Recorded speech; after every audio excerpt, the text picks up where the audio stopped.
Let's discuss some examples where the SPPI test is successfully met, ensuring the contractual cash flows qualify as solely payments of principal and interest. Let's start with a comparison. Imagine a financial instrument that increases its interest rate if the debtor misses payments. Now compare this to another instrument that increases its interest rate if a specific equity index reaches a certain level. In the first case, the increase in interest is directly tied to the credit risk of the borrower. Since this is consistent with the basic lending arrangement, it's more likely to pass the SPPI test. In contrast, tying the interest rate to an equity index introduces a risk that's unrelated to basic lending, so it wouldn't qualify as SPPI. Here are a few more examples where SPPI criteria are met.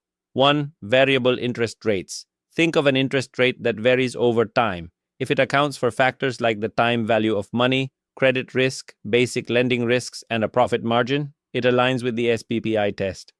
These components reflect a basic lending arrangement. 2. Prepayment options. Some debt instruments allow the borrower to prepay the loan or the lender to demand repayment before maturity.